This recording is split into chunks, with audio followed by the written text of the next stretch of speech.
पुस्तक के अध्याय की तरह निरंतरता के साथ दिया गया है। भाषा यूपीएससी यूजीसी नेट स्तर के अनुरूप तथ्यों सहित। मौर्य राजवंश और चंद्रगुप्त मौर्य, एक संपूर्ण विवरण। भारत के प्राचीन इतिहास में मौर्य साम्राज्य का उदय एक निर्णायक घटना मानी जाती है। यह काल राजनीतिक एकीकरण, केंद्रीकृत शासन, विकसित प्रशासन और उच्च स्तरीय कूटनीति का युग था। मौर्य राजवंश 322 ईसा पूर्व से 185 ईसा पूर्व तक चला और इसका संस्थापक चंद्रगुप्त मौर्य था। मौर्य काल का अध्ययन विभिन्न साहित्यिक, पुरातात्विक एवं विदेशी यात्रियों के लेखों से प्राप्त होता है। इस अध्याय में मौर्य राजवंश, चंद्रगुप्त का जीवन, कौटिल्य और उसका अर्थशास्त्र तथा मेगास्थनीज और उसकी इंडिका पर समग्र चर्चा प्रस्तुत है। मौर्य काल के अध्ययन के साधन। मौर्य युग के ज्ञान का आधार 4 प्रकार के स्रोत हैं: संस्कृत साहित्य, बौद्ध, जैन ग्रंथ, यूनानी यात्रियों के विवरण और पुरातात्विक साक्ष्य। अर्थशास्त्र मौर्य प्रशासन को प्रत्यक्ष रूप से समझने का सर्वश्रेष्ठ ग्रंथ है। महावंश, दीपवंश तथा पुराणों में मौर्यों की वंशावली और घटनाओं का उल्लेख मिलता है। जैन ग्रंथ परिशिष्ट पर्व से चंद्रगुप्त के अंतिम दिनों का ज्ञान होता है। यूनानी स्रोतों में मेगास्थनीज की इंडिका पाटलिपुत्र, समाज और प्रशासन का प्रत्यक्ष विवरण प्रस्तुत करती है।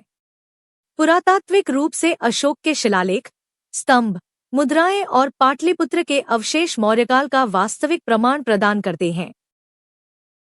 चंद्रगुप्त मौर्य, उत्पत्ति और प्रारंभिक जीवन। चंद्रगुप्त की उत्पत्ति के विषय में विभिन्न मत हैं। संस्कृत नाट्य ग्रंथ मुद्राराक्षस में उसे मौर्य वंश का बताया गया है, जिसकी उत्पत्ति मूरा से मानी जाती है। जैन ग्रंथों के अनुसार वह मौर्य जनपद का क्षत्रिय था। यूनानी लेखक जस्टिन उसे साधारण कुल का बताते हैं, पर आधुनिक इतिहासकार इसे अतिशयोक्ति मानते हैं। चंद्रगुप्त का जन्म लगभग 340 ईसा पूर्व माना जाता है। प्रारंभिक जीवन संघर्षपूर्ण रहा। युवा अवस्था में वह तक्षशिला पहुंचा, जहां उसकी भेंट कौटिल्य, चाणक्य से हुई। कौटिल्य नंद शासन की अत्याचारपूर्ण नीति से असंतुष्ट था और उसने चंद्रगुप्त में एक योग्य तथा महत्वाकांक्षी नेता की क्षमता देखी। दोनों ने मगध के नंद वंश का अंत कर एक शक्तिशाली साम्राज्य स्थापित करने का निश्चय किया। सत्ता का उदय और साम्राज्य की स्थापना। लगभग 322 ईसा पूर्व धनानंद का पराभव हुआ और चंद्रगुप्त ने पाटलिपुत्र पर अधिकार किया। यह घटना मौर्य साम्राज्य की शुरुआत मानी जाती है। कौटिल्य उसके प्रधानमंत्री बने और उन्होंने प्रशासनिक ढांचे की नींव मजबूत की। सिकंदर की मृत्यु के बाद उत्तर पश्चिम भारत में सेल्यूकस निकेटर का प्रभाव बढ़ा, परंतु चंद्रगुप्त ने 305 ईसा पूर्व से 303 ईसा पूर्व तक उसके विरुद्ध युद्ध किया। चंद्रगुप्त विजयी हुआ और सेल्यूकस ने अराकोसिया, अरियाना, पारोपामिसाद तथा गिद्रोसिया जैसे प्रदेश उसे सौंप दिए। बदले में उसने मैत्री संधि की और अपने राजदूत मेगास्थनीज को पाटलिपुत्र भेजा। इस संधि के तहत 500 युद्ध हाथी भी चंद्रगुप्त ने दिए, जो आगे चलकर सेल्यूकस की पश्चिमी विजय में निर्णायक साबित हुए। यह घटना चंद्रगुप्त की विशाल राजनीतिक क्षमता और कूटनीति की उच्च समझ को दर्शाती है। मौर्य प्रशासन, संरचना और विशेषताएं। चंद्रगुप्त के शासन का प्रशासन अत्यंत सुव्यवस्थित था। यह व्यवस्था कौटिल्य के अर्थशास्त्र से स्पष्ट होती है। राज्य की संरचना पूर्णतः केंद्रीकृत थी। राजा सर्वोच्च प्राधिकारी, उसके नीचे मंत्रिपरिषद, अमात्य, जनपादीय अधिकारी, नगराधिकारी और गुप्तचर नियुक्त थे। भूमि राजस्व राज्य की मुख्य आय थी और कर प्रणाली अत्यंत सुनियोजित थी। नगर प्रशासन विशेष रूप से विकसित था। पाटलिपुत्र में मेगास्थनीज ने नगर समितियों का उल्लेख किया है, जो व्यापार, उद्योग, जनगणना, खाद्यान्न प्रबंधन, नगर स्वच्छता और विदेशियों के मामलों को संभालती थी। सेना विशाल और संगठित थी। इसमें पैदल सेना, रथ, घुड़सवार और हाथियों का बड़ा दल शामिल था। आर्थिक नीतियां। आर्थिक व्यवस्था कृषि प्रधान थी। भूमि पर कर लगाना, सिंचाई के साधनों का विकास, मापतौल की एकरूपता, मार्ग सुरक्षा और व्यापार पर नियमन, ये सब चंद्रगुप्त के प्रशासन की विशेषताएं थी। अर्थशास्त्र में खनिज, वन, पशुपालन, वस्त्र, धातु, उद्योग आदि सभी क्षेत्रों को अत्यंत वैज्ञानिक ढंग से व्यवस्थित किया गया है। दक्षिण भारत से संबंध। जैन परंपरा के अनुसार चंद्रगुप्त दक्षिण भारत की यात्रा पर गया था। कर्नाटक एवं तमिल क्षेत्रों पर उसके प्रभाव का उल्लेख मिलता है। यद्यपि सीधा राजनीतिक नियंत्रण पूरी तरह सुरक्षित रूप से प्रमाणित नहीं है। चंद्रगुप्त का अंतिम जीवन और मृत्यु। जीवन के उत्तरार्ध में चंद्रगुप्त ने जैन धर्म अपना लिया। उसने जैन आचार्य भद्रबाहु से दीक्षा ली और उनके साथ दक्षिण भारत के श्रवणबेलगोला क्षेत्र पहुंचा। यहीं उसने सल्लेखना या संथारा नामक जैन पद्धति से उपवास द्वारा देहत्याग किया।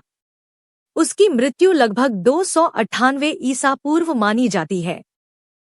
कौटिल्य, चाणक्य और अर्थशास्त्र। कौटिल्य, जिन्हें विष्णुगुप्त भी कहा जाता है, प्राचीन भारत के महान राजनीतिक विचारक थे।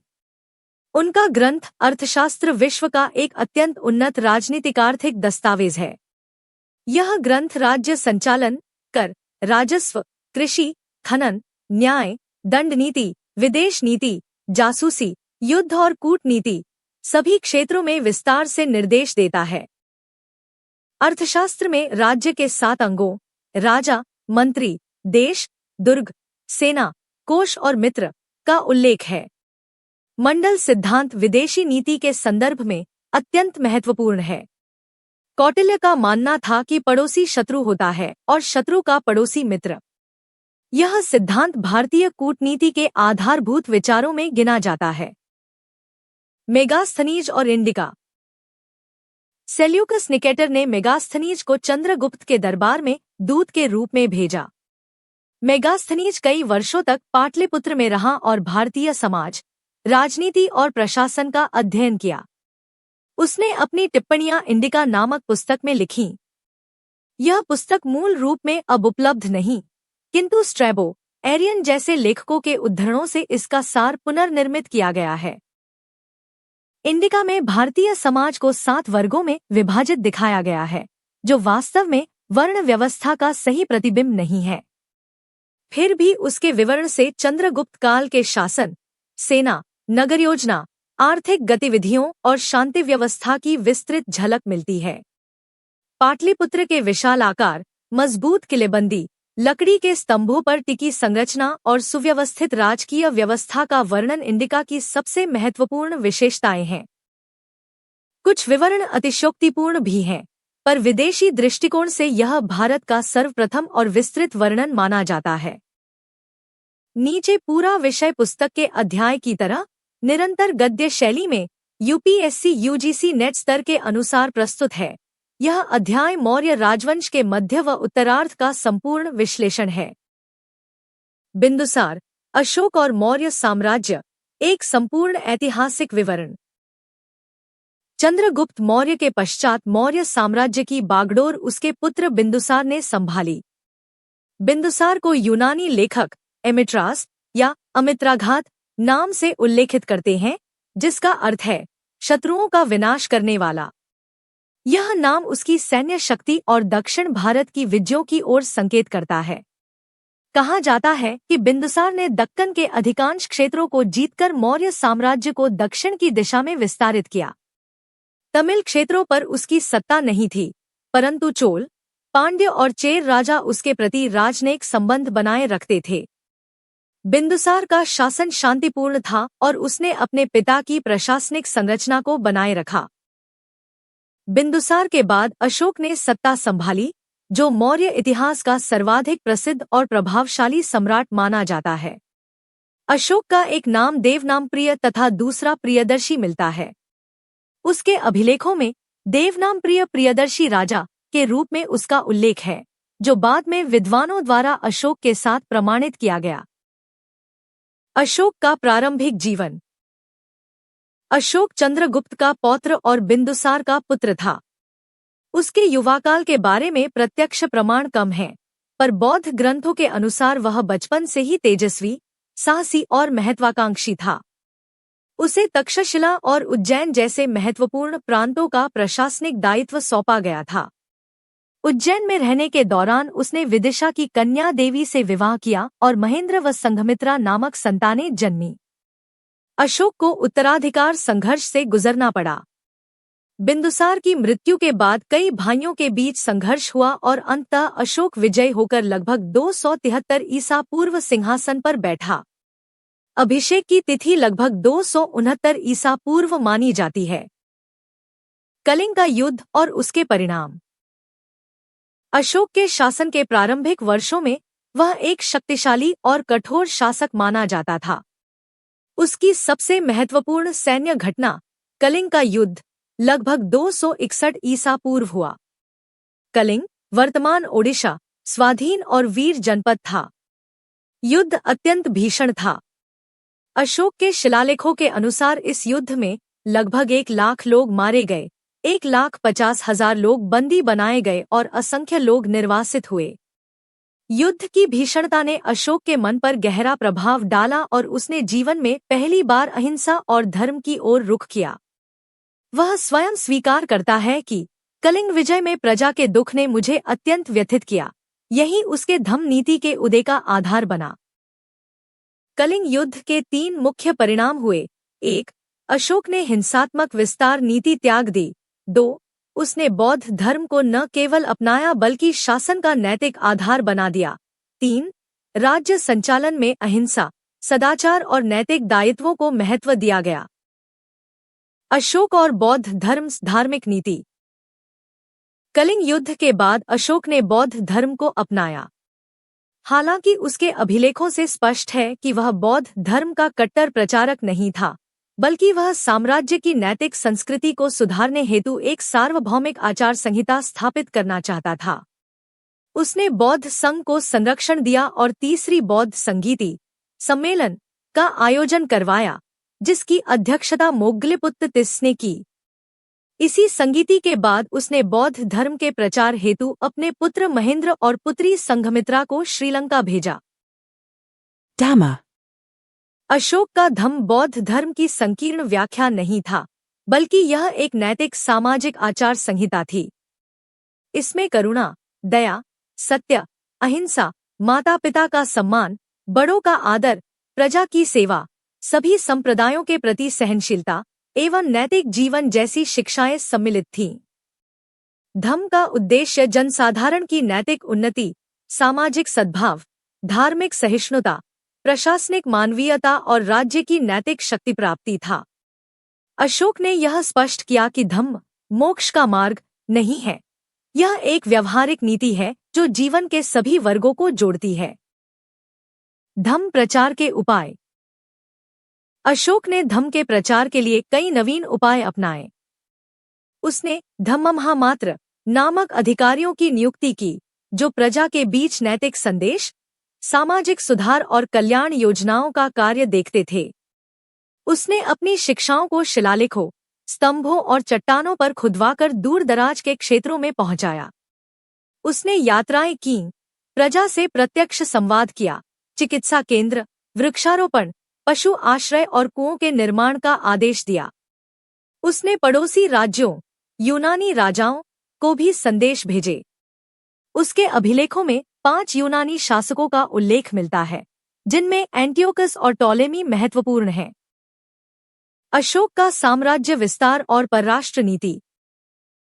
अशोक के काल में मौर्य साम्राज्य अपने चरम पर था। अफगानिस्तान से लेकर बंगाल और दक्षिण में कावेरी नदी तक उसका विस्तार था। कलिंग युद्ध के पश्चात उसने सैन्य विस्तार छोड़कर नैतिक धर्म आधारित कूटनीति अपनाई। उसकी परराष्ट्र नीति धम्म विजय कही जाती है, जिसका अर्थ है हृदयों को जीतना, न कि प्रदेशों को। यूनानी, खमेर, श्रीलंका और दक्षिण पूर्व एशिया के क्षेत्रों से उसके संबंध मैत्रीपूर्ण थे। अशोक का अंत। अशोक ने लगभग 40 वर्ष शासन किया। उसके अंतिम दिनों के बारे में स्पष्ट विवरण नहीं है, पर वह दुखी तथा चिंतनशील शासक के रूप में दिखता है। उसका निधन लगभग 232 ईसा पूर्व माना जाता है। उसकी मृत्यु के बाद साम्राज्य शीघ्र ही कमजोर होने लगा। अशोक के अभिलेख, स्वरूप और महत्व। अशोक के अभिलेख मौर्य इतिहास का सर्वाधिक प्रामाणिक स्रोत हैं।